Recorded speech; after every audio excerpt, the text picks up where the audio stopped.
नाज़रीन, रुपया पैसा में आपको खुशामदीद कहते हैं। मैं हूं अली नासिर। बात कुछ ऐसी है कि पाकिस्तान में बढ़ता हुआ तवानाई बहरान वो तो अपनी जगह पर है, लेकिन कराची में ये शिद्दत इख्तियार करता जा रहा है। कल ताजिर सनतकारों ने जज्बाती होकर रिवायती सियासी अंदाज़ अपनाया और एहतजाज भी किया, जिसके बाद में जो अहलकार समझ लें, मुंतज़िम समझ लें, उन्होंने कहा कि जी हम तो कराची शहर को तवानाई पूरी दे रहे हैं, आप लोगों की शिकायत जो है वो नाजायज़ है। दोनों एक दूसरे को स्नप करते रहे। ताजिर रहनुमा भी खड़े रहे, वो भी कुछ बोलते रहे, दूसरे अंकल भी आपको दिखाई दे रहे हैं। ये जारी बात है, सरकारी तो नहीं है, लेकिन I mean definitely he is representing the people who are responsible for providing gas. वो उनकी नफ़ी करते रहे, दोनों एक दूसरे को स्नप करते रहे, वो कन्फ्यूजन रही। फिर उसके बाद गवर्नर सिंध का बयान भी चलाया गया। खैर जो भी है, let that be where it was. Main issue ये है कि energy crisis persists and superficially we can not resolve it. It is necessary कि हम ये जानने की कोशिश करें कि जो तवानाई का बहरान है उसका मैग्नीट्यूड क्या है, 1, 2, उस मैग्नीट्यूड के अगेंस्ट एस्टिमेट क्या बनाया गया for supply to match the demand that exists, and what is the efficiency of the mechanism जो कि ये तवानाई ताजिर सनतकारों तक पहुंचा रहे हैं। अब लंबाइयों की तरफ नहीं जाता, मेरे साथ बहुत ही अहम मेहमान शामिल गुफ्तगू हैं जनाब आसिफ इनाम साहब, जो कि एप्टमा से मुंसलिक हैं, चेयरमैन हैं एसआर रीजन के। और इनसे मैं ये जानना चाहूँगा कि सर आप इसके ऊपर अपना मुफस्सिल तज्जिया दीजिए, because APTMA is one of the biggest if not the biggest trade organisation, और ये हमें मालूम होना चाहिए कि आप लोगों की इसके बारे में क्या राय है, because you are one of the biggest stake holders. जी आसिफ इनाम साहब। बिस्मिल्लाहिर्रहमानिर्रहीम। इसमें जनाब तकरीबन ये पोजीशन है कि जैसे लास्ट ईयर अक्टूबर में प्रीएम्प्ट किया गया था, क्योंकि विंटर शॉर्टेज कोई नई चीज़ नहीं है, ये हमेशा आती है। तो विंटर शॉर्टेज का प्लान लास्ट ईयर ये बना कि हमने तकरीबन 150 या 200 MMFD जो है वो इंजेक्ट कराई LNG, और LNG इंजेक्ट करके उसकी कमी को पूरा किया और किसी को कोई तकलीफ़ नहीं हुई। 19-20 बहुत सर दिन में आप कह लें कि जी किसी के साथ हुआ, और कुछ लोगों ने जिनके पास जितनी बिजली लगी थी उन्होंने वो भी चलाई, वो आराम से सारों का काम निकल गया। इस साल कोई इस तरीके से नहीं हुआ, बल्कि आप अगर देखें कि मतलब आप भी शादीशुदा हैं, मतलब you can divorce your wife, your दादा can not divorce your wife, ठीक है ना, अल्लाह ना करे, मतलब आप मेरी बात समझे ना। तो यहाँ ये फैसला हुआ कि एक और साहब ने फैसला कर लिया कि जी ये बात दरअसल है, हम कैप्टिव काट देंगे, हम ये काट देंगे।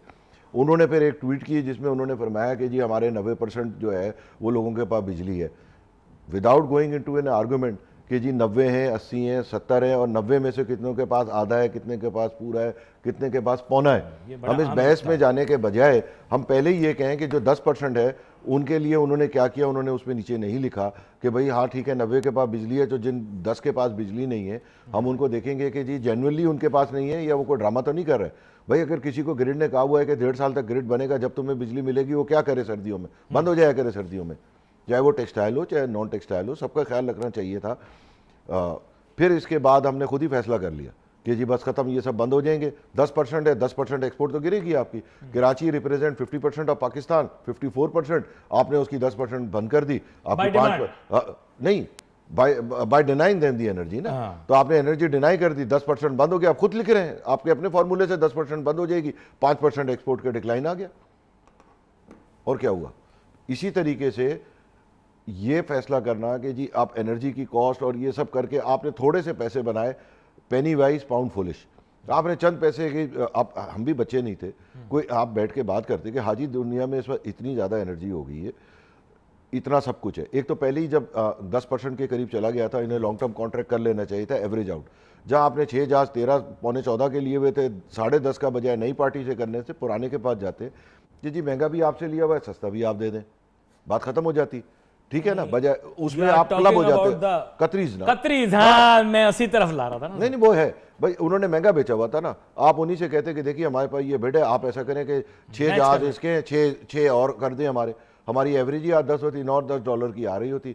आप स्पॉट पे एक आध कार्गो तो रखना पड़ता है टर्मिनल की मेंटेनेंस और उन तमाम के लिए, वो एक छोड़ देते हैं। वो आपने नहीं स्ट्रेन कोई नहीं है सर, नहीं है कोई स्ट्रेन, कोई नहीं है।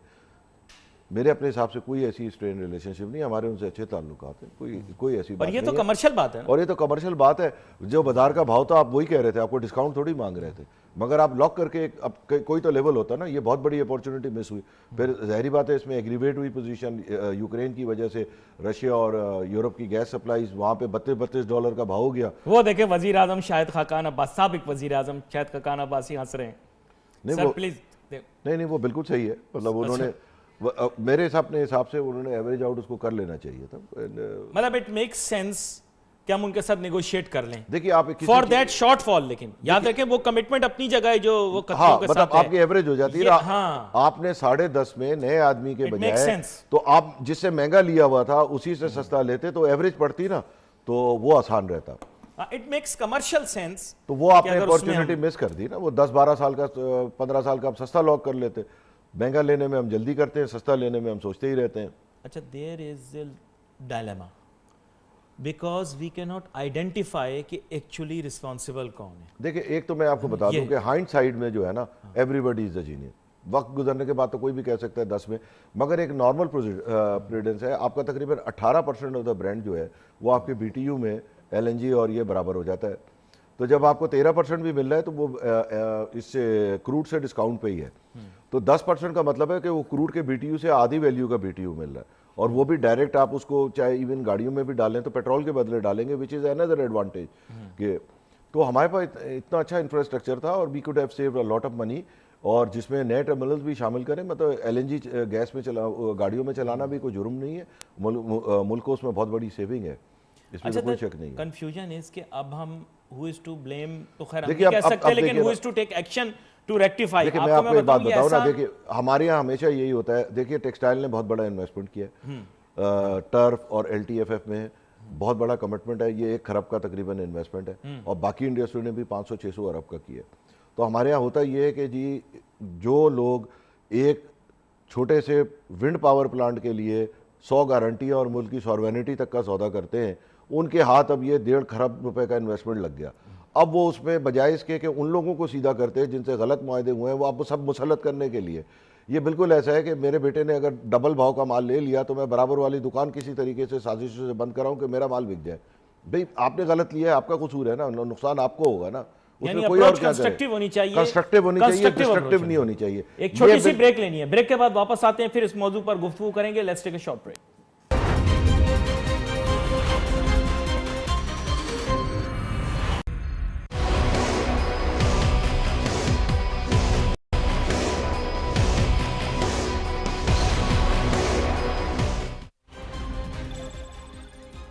नाज़रीन welcome back after break. Asif Inam साहब के साथ बात हो रही है, और ब्रेक पे जाने से पहले आसिफ इनाम साहब ने बड़े ऐसा तरीके से हमें बताया कि actually what is the solution. इसीलिए मुझे सोल्यूशन बेस्ड प्रोग्राम्स पसंद है, क्योंकि बंदा जो है वो कहते हैं कि instead of bringing the problem one should bring the solution.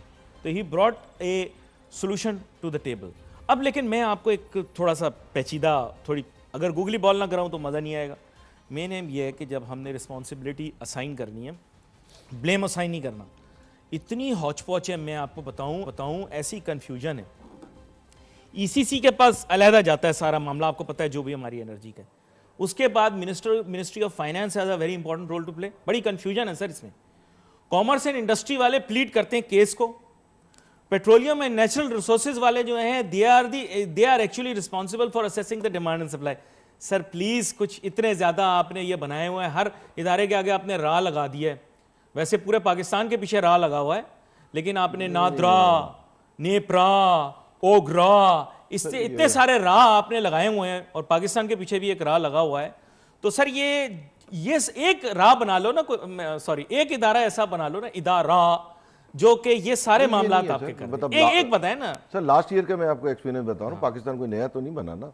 Last year हम लोग गए, मैं भी उस डेलीगेशन में था, कराची से 10-12 बिजनेसमैन गए थे। उन्होंने अपनी पोजीशन बताई कि ये हमारे पास शॉर्टफॉल आएगी, फला होगा। किसी को उन्होंने कहा ये आप कर लें, 200 MMBD के हमने पैसे दिए, उसका डिफरेंस दिया गैस से। उन्होंने कहा आपको 100 चाहिए होगी, 100 आपको डोमेस्टिक की भी देनी पड़ेगी, क्योंकि जब हम लाइनें एनर्जाइज करेंगे तो डोमेस्टिक भी खाएंगे। वो 900 कितने 36 रुपए का या कितना का एवरेज रेट बना के हमने 3 महीने का रेट तय किया। उसमें हमारे भी ग्रीवेंसेस थे कि जी कुछ लोगों के कनेक्शन वगैरह जो है वो ज़्यादा चल रहे हैं और उनका मतलब सिस्टम पे लोड है, तो उन्होंने उनको रेगुलाइज करने का नोटिफिकेशन दे दिया, जो बहरहाल मेजर अभी तक लोगों के पास पेंडिंग है। वो रेगुलाइज हो तो गया है मगर उनका सिस्टम अपग्रेड नहीं हुआ। तो अब इस किस्म की पोजीशन है कि ये इस दफ़ा कुछ भी नहीं हुआ। अब मैं खुद ही एज्यूम कर लिया कि जी $20 है ये। अब लोग बेचारे डीजल चला which is twice expensive than the या 3 टाइम एक्सपेंसिव देन। फिर उसके बाद आज डीजल इंजन ही नहीं है, ना कोई सेकेंड हैंड ना नया बाजार में मिल ही नहीं रहा। रेंटल इंजन गायब हो गए, कचरे इंजन जो पुराने किसी के पास गोदाम में थे वो भी रेंट पे चल गए। तो अब आपने ये सारा एकदम डिज़ास्टर लोगों के ऊपर ला दिया कि जी आपने खुद ही फैसला कर लिया कि जी हम कैप्टिव नहीं चलाएंगे, हम ये नहीं चलाएंगे, हम वो नहीं चलाएंगे। तो ये मेरे ख्याल में बहुत बड़ा भुगतान था। और आपका पीक सर्दियों में 1200 जो MMFD का टर्मिनल है, जिसको इन्होंने लास्ट टाइम कहा था कि जी आप राइट ऑफ वे दे दें तो हम 1400 बना देंगे, जो राइट ऑफ वे वगैरह सब कर करा के करा था, कितनी मेहनत से हम लगे रहे थे वो सब कर करा के। अब उसके बाद वो चलता रहा 850, 650, 350। तो अब ये तो ज्यादती है ना कि मुल्क में आप इंडस्ट्री का बहरान है, तो आप खुद कह रहे हैं कि जी 10% के पास बिजली नहीं है। एंड आई अज्यूम के जो 90 की फिगर है वो भी बहुत ओवर स्टेटेड है, जस्ट लाइक एवरीथिंग। नहीं, I just wanted to come back to a point जो कि आप प्रोग्राम में काफ़ी, क्योंकि आप मेरे साथ तो you have been doing the show for about a decade और सो, आपने UAF लॉसेस का तो बताया नहीं इस दफ़ा, अनअकाउंटेड फॉर, वो किधर खड़े हैं? क्योंकि पिछली दफ़ा आपने बताया था कि वो तखमीने में उनका एक रोल है, वो क्यों है, नहीं होना चाहिए और ममालिक में नहीं होता, आपके पास अभी कितना है ये मुझे जी मैं आपको बताऊं कि UFG तो जितना आप डोमेस्टिक का शेयर बढ़ाते जाएंगे वो UFG बढ़ता जाएगा। क्योंकि डोमेस्टिक का अगर आप देखें तो 120 और 220 रुपए की गैस डोमेस्टिक को देने का कोई वायबल ऑप्शन ही नहीं है, दुनिया में कहीं नहीं होता। आप दुबई भी जाते हैं तो आपको कहीं गैस नहीं चलती हुई नजर आती, पाइप कहीं आती है? जो तेल के खजानों और गैस के खजानों पे बैठे वो नहीं करते। तो उसकी वजह यह है कि वो वायबल सोल्यूशन नहीं है आपका पाइप का इंफ्रास्ट्रक्चर।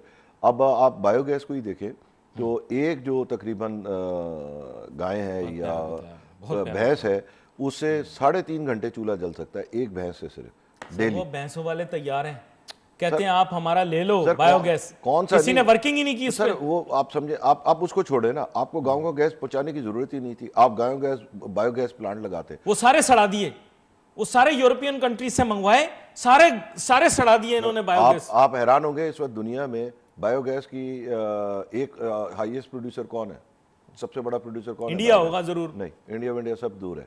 वहां भी हमारी जैसी पॉलिसी है, 120 में दे दो, सिलेंडर सब्सिडाइज कर दो, फला कर दो, ठीक है। सबसे बड़ा लोग तो एक ही है ना, ठीक है ना। 48% दुनिया की biogas is produced by Germany. आया झटका आपको? झटका तो मुझे बहुत सारा जर्मनी की वजह से लगता है। मैं तो इनसे कहता हूं जर्मन को बुलाओ पाकिस्तान को जर्मन से ठीक कराओ, लेकिन ये मानते नहीं है, कहते हैं नहीं मानेंगे, ठीक है ना। उसके बाद आपका मेरे ख्याल में चाइना है, चाइना ने भी ये बहुत वो किया है। ये सिर्फ इसमें ये है कि ये गाय और भैंस से जो है ना ये ज्यादा चलता है। सर वह मेरी रिक्वेस्ट ही है आसिफ इनाम साहब के, इस बात पर मैं गुजारिश करना चाहता हूं। मैं वजीर आजम इमरान खान साहब से गुजारिश करना चाहूंगा कि सर पिछली दफ़ा आपने कहा था कि आप महातिर मोहम्मद साहब से बड़े इंस्पायर्ड हैं उनको, लेकिन आपको पता है अल्लाह उनको शिफा दे, उनकी तबीयत थोड़ी ख़राब हो गई, अल्लाह उनको शिफा दे, लंबी ज़िंदगी दे, मुस्लिम दुनिया के एक बड़े अहम कायद हैं। इसी लाइंस के ऊपर मैं बताना चाहता हूँ कि आंटी एंजिला मर्कल जो हैं वो रिटायर हो गई हैं, तो मैं गुजारिश करना चाहता हूँ वज़ीर आज़म इमरान खान साहब से कि सर उनको अपनी नुमाइंदा खुसूसी के तौर पर यहाँ पर पाकिस्तान में बुलाया जाए। और मैं आपको गारंटी देता हूँ she came from east Germany, she fix the economy in a very short span of time. Germany is the leader in economic terms of Europe. मैं गुजारिश करना चाहूँगा कि एंजेला मर्कल साहिबा को आप अपने पास वो क्या कहते हैं एक मुसलसल तौर पर एडवाइज़र के तौर पर बुला लें। If she doesn't fix the problem आप मुझसे पूछना, ठीक है। यहाँ पर एक छोटी सी ब्रेक लेनी है, ब्रेक के बाद वापस आएंगे। नाजरीन welcome back after break. Gas के बहरान, तवानाई के बहरान के मुतालिक हमने गुफ्तगू की, उसके अंदर बहुत सारे नुकात सामने आए, उसके सॉल्यूशंस भी प्रपोज कर दिए गए। थोड़ा सा मैं इस जानिब आऊँगा। आसिफ इनाम साहब, आपके आने का एक फ़ायदा ये होता है कि कभी कभार आप पता है कि गवर्नमेंट भी अब इसकी तरफ अटेंशन दे रही है कि टेक्सटाइल की इंडस्ट्री को सपोर्ट करना चाहिए।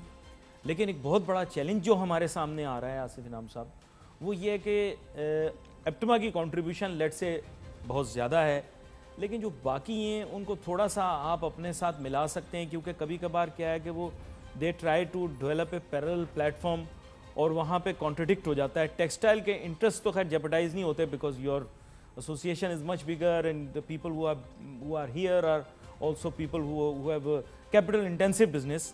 Lekin I think that parallel platforms should not be created. I think there needs to be unity. Do you believe that there should be unity? I know you are friends behind the मतलब closed doors, लेकिन थोड़ा सामने भी मुत्तहिद हो। क्या कहते हैं आप? वैल्यू एडेड वाले अलहदा अपने जो ठिया लगा लेते हैं, इससे आपके इंटरेस्ट को बड़ा नुकसान पहुंचता है, मेरा ख्याल है। I don't know. नहीं, ऐसा नहीं है। अब जैसे डेनिम एसोसिएशन है, उसके डेनिम स्पेसिफिक प्रॉब्लम्स अलग होते हैं, जिसमें उनके बहुत सारे अपने ब्रांडिंग के इशू, लाइसेंसिंग के इशू, सब कुछ है। दूसरे वो साथ के साथ एप्टमा पे, इसी तरीके से बेडशीट वाले हैं, इसी तरीके से टावल वाले भी हैं। यानी उनके अपने इंटरेस्ट भी हैं। देखिए, उनके इंटरेस्ट में अपने इश्यूज भी, उनके स्पेसिफिक इश्यूज भी है ना अलग। मतलब अब किसी की जैसे और मेजर जो है, अब जैसे बड़ा जो ईयू का जो कंट्रीब्यूशन हुआ, जो इसको हमें ड्यूटी फ्री एसेस मिला, उसमें मेजर पार्ट तो एप्टमा ने प्ले किया ना। तो इट्स नॉट दैट इजी कि वो छोटी छोटी एसोसिएशन जाके उस लेवल पे नहीं की, वहाँ हम सब यूनाइटेड ही थे। तो ये इतना बड़ा इशू नहीं है। अब तो सिर्फ इशू ये है कि अब फैक्ट्रियाँ आई बंद खड़ी हैं, लग गई हैं, तैयार हैं, उनको पता नहीं किस एनर्जी पॉलिसी। अब उन्होंने जनरेटर मंगा लिया है, तो अब उनको कह रहे हैं कि ये कि जी हम इसको नहीं देंगे, पावर जनरेशन के लिए देंगे। पिछले साहब जो आए थे पिछले जनवरी में, उन्होंने फरमाया था कि जी हम आप एफिशिएंसी बढ़ा लें। अब जिन बेचारों ने एफिशिएंसी बढ़ा ली, अब उनको कहा जा रहा है कि जी अब एफिशिएंसी भी गई, एफिशिएंसी की तो बात ही नहीं करो, हम तो देंगे। जब देंगे ही नहीं, ईंधन ही नहीं देंगे तो एफिशिएंसी का तो चैप्टर क्लोज होगा। उनका भी पैसा डुबो रहा है। ऐसे कैसे होता है? आपने एक ड्राफ्ट पॉलिसी दी, उसके ऊपर आपने इन्वेस्टमेंट कराया लोगों से, तो अब आप ये बिल्कुल कह रहे हैं कि जी चूंकि आपने हमारी ड्राफ्ट पॉलिसी पे इन्वेस्ट कर लिया तो आपने कोई गुनाह कर लिया। आप भी वही करते कि जी पहले वो 5 अरब की गारंटियाँ, सॉर्वन सब कुछ लेते क्या? ये तो बड़ा ख़राब माहौल है कि जो आदमी अपने रिस्क पे काम कर रहा है, बिजनेसेस को जो है वो हैरान परेशान किया जाता है, और जो लोग बिल्कुल सही तरीके से गवर्नमेंट के हाथ पांव बांध के काम करते हैं, उनके लिए सब कुछ दुनिया है। अच्छा, आप कल अगर आप रिकॉर्डर देखें, उसमें 65 अरब रुपए पर मंथ खाली आईपीपी के पेएबल का इंटरेस्ट है।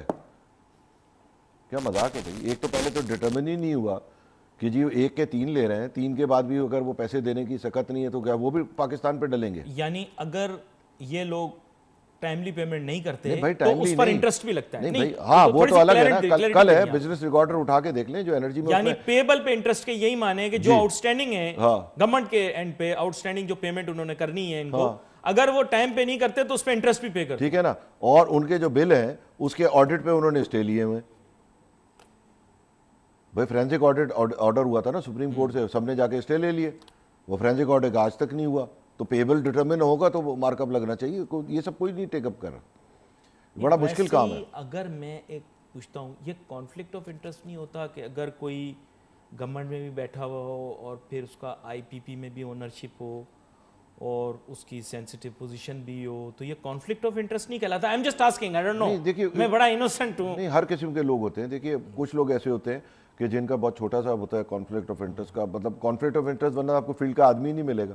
आपको ऑयल एंड गैस का कोई मिनिस्टर चाहिए हो, खैर यहाँ तो यूनिक है, वरना दुनिया में तो यही होता है, जिसको ऑयल एंड गैस का तजर्बा होगा वही बनेगा ना। अब जैसे आप देखें कि जी हमारे रजाक दाऊद साहब की कितनी प्यारी पॉलिसीज हैं। 1 खरब रुपए का इन्वेस्टमेंट कोई माइका लाल पाकिस्तान में लगवा के दिखा देता, वो हुए, असद उमर हुए, इन सब लोगों ने एक टीम बना के इस मुल्क को इस काबिल किया कि पाकिस्तान की तारीख में 1 खरब रुपए का इन्वेस्टमेंट टेक्सटाइल में आया। और अब उसके बाद वो मतलब वो चूंकि वो लग गया ट्रिलियन 1 ट्रिलियन रुपीस का इन्वेस्टमेंट जो है वो टेक्सटाइल में हुआ है। अब नई नई बातें कर रहे हैं लोग, कोई हीरो बन रहा है कि जी मैं इनको यूं पटक दूंगा, इनको यूं पटक दूंगा। अरे भाई पटक दो। नहीं, लेकिन ये जो आपने बताया figure 1 trillion, that's massive amount, that's massive. उसको अब क्या है कि जी अब उसको बजाय इसके कि सपोर्ट करके चलाने के, हर आदमी आ गया कि जी मैं इनको, अब ये चूंकि ज़्यादा लग गया है तो मैं इनको इस तरह मैं मार देता हूँ। कोई साहब आ गया जी मेरे पास महंगी बिजली है, मैं उनसे तो नेगोशिएट नहीं कर सका, इनको पिटा देता हूँ। अब एक लफ्ज़ है जिससे मुझे अब तकरीबन नफरत है, सब्सिडाइज रेट पे। भाई टेक्सटाइल को सब्सिडाइज थोड़ी मिलती है। आपने दुनिया से डबल माल ले लिया, उसमें मेरा क्या कसूर है? मैं कैसे एक्सपोर्ट करूँ डबल माल को? अच्छा, यहाँ पर एक चीज़ है, मेरे जहन में सवाल था, मैंने कहा आपसे ज़रूर पूछूं। अभी ये तो बोला एक्सपोर्ट के अंदर आप लोग जो हैं ये काफ़ी लीप्स एंड बाउंड्स कर रहे हैं और गवर्नमेंट को आपसे एक्सपेक्टेशन भी है. I would be assuming, I always ask you this question, what would be the export of textiles this year, and please also let me know that when you talk about volume versus value, that means if you are exporting more volume, that means eventually that will lead for more value. क्या कहते हैं आप? जी बिल्कुल, ये तो सारा depend करेगा कि नए कितने चलते हैं और पुराने कितने बंद होते हैं. अब मतलब जो पिछले 2-2.5 महीने से रवैया और मतलब रखा गया है स्पेशली एनर्जी का, अगर ये कंटिन्यू रहा तो ठीक है, कुछ ग्रोथ आ जाएगी. जब एक खराब लगा है तो कुछ तो ग्रोथ आएगी. उसमें से कितने पुराने मरते हैं, कितने नए मरते हैं, ये पता नहीं. मतलब मुझे तो इस लिहाज से बड़ा ब्लीक नज़र आ रहा है. और कम्युनिकेशन नहीं है. देखें, इतनी आप चीखो पुकार कर रहे हैं, उसमें से चलो आपके अल्हम्दुलिल्लाह गवर्नर साहब ने बुलाया हमें, उनकी नवाजिश, उन्होंने हमें यकीन दिलाया कि हमारे मसले हल होंगे. इसी तरीके से रज़ाक साहब हैज़ ऑल्सो कॉन्टेक्टेड अस कि जी ये आपके मसले क्या हैं, हम उसको हल करने की कोशिश करते हैं. मगर कहीं ना कहीं बैठ जिनको करना है वो मतलब उनको है ही नहीं. वो उल्टा कह देते हैं हम तो पूरी दे रहे हैं, हम ये कर रहे हैं. ये देखिए, मैं वही तो आपसे जानना चाह रहा हूँ कि यहाँ पर सोल्यूशन फाइंड करते हुए सबसे पहले तो हमें ये अंडरस्टैंड करना है कि इसकी जिम्मेदारी किसके पास है. क्योंकि देखिए, there is a clear conflict. इसमें क्या है कि जब इशू आता है तो या तो ब्लेम मिनिस्ट्री ऑफ फाइनेंस पे डिलीवर कर दिया जाता है, मिनिस्ट्री ऑफ फाइनेंस उसको ministry of petroleum and natural resources के सबसे तो बड़ा वो एक तरह का जिसे कहते हैं ना कि पासिंग द पिलो, बचपन में हम गेम खेलते थे ना, ये वो है. नहीं, ये नहीं तेरा है. मेरा तेरा. फिर उसके बाद वो कहते पीएनडी. अब आपने असद उमर साहब का नाम ले दिया. इनका एम ये था कि ये असेस करके बताते. असद उमर साहब का देखिए इसलिए नाम लिया कि उन्होंने they live up to the promise of regionally competitive energy और उन्होंने वो डिलीवर की. And this is the reason कि 4 साल में टेक्सटाइल यहाँ फ्लोरिश हुई है. अगर इससे डेविएट किया गया तो वही होगा जो पहले होता था. नहीं, लेकिन देखे ना, his ministry is He was responsible. finance, नहीं, अभी प्लानिंग एंड डेवलपमेंट में ना his ministry is responsible for assessing and forecasting. मुझे इसलिए पता है कि देखिए उन्होंने आके एक स्टेपिंग स्टोन बुनियाद रख दी ना. उन्होंने कंपेटिटिव रेट डिलीवर करके बुनियाद रख दी तरक्की की. ठीक है, रज़ाक दाऊद साहब ने भी माशाल्लाह उसको. तो वही मैं कह रहा हूं ना, कॉमर्स एंड इंडस्ट्री का जो मिनिस्टर है, ही इज रिस्पांसिबल. नहीं सर, ये तो अच्छा, trade also is responsible for pleading your case. For pleading your case they are responsible. Pleading नहीं, पहले तो डिलीवरीज थी ना. As a finance minister he delivered. आते ही उन्होंने डिलीवर किया ना. अभी भी माशाल्लाह पिछली दफा जो हफीज शेख थे, ही वाज वेरी कोऑपरेटिव. उनके दफ्तर में हमारा रेट तय हुआ था. इस दफा हम एक्सपेक्ट कर रहे थे कि हमें बुलाएंगे. वी वर मेंटली प्रिपेयर्ड कि अगर $20 की एलएनजी है तो कुछ हमें ज्यादा देना पड़ेगा. आप ये तो वही पहले लफ्ज जो है ना, पेनी वाइज पाउंड पोलिश. 100 मिलियन की आपने ये नहीं मंगाई, 500 मिलियन की एक्सपोर्ट बर्बाद कर ली. ये कौन सी अकलमंदी है? ये बड़ी अहम बात है और आगे आने वाले दिनों के अंदर दोबारा से आपको मदऊ करूंगा क्योंकि मौजू मुकम्मल नहीं हुआ, अभी बहुत सारी चीज़ें रह गई हैं. मैंने आपसे डिस्कस करनी है कि वो टेक्सटाइल सेक्टर जिसे आप कहते हैं उसका मैक्रो अभी हमने जो एक डेवलपमेंट का है और जो कंट्रीब्यूशन का है उसके बारे में बात करनी है. We wait for message on Facebook. Ali Nasir हमारी टीम को इजाज़त दीजिए. अल्लाह हाफिज़.